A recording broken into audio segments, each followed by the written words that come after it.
Buckingham Palace has officially announced that Prince Harry and his wife Meghan will no longer be working members of Britain's royal family.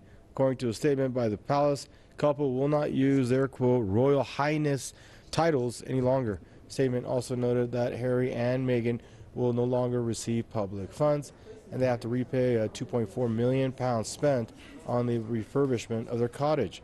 This, however, may not end the turmoil in the monarchy sparked earlier this month when the couple announced their separation from the royal family. The royal family is constantly criticized by the public for lavish spending of taxpayer money.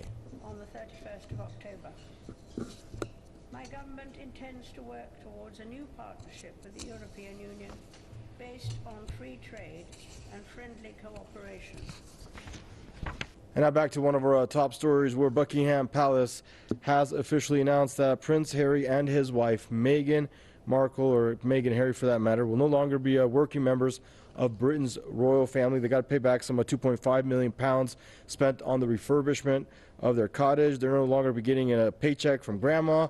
And joining us out of Bristol for more on the story is Tony Gosling, investigative journalist. Hello there, Tony. What do you have to add to this?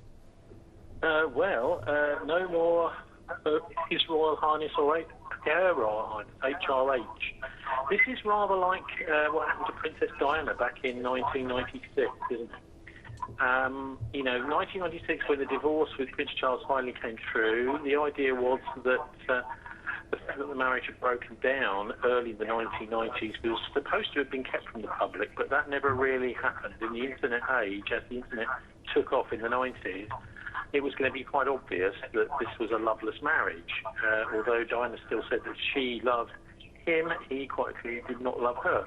So anyway, the divorce happened in 1996, and that's when Diana lost her HRH status, very much like has happened to Prince Harry, also in different circumstances. Harry has been told he's not going to have it, and so is he, I suppose. But it was only a year after that that the horrific crash in Paris led to the death of Diana. So she only lasted a year after she lost her HRH status. So Harry and Meghan are no longer members of the firm, as some people call it here.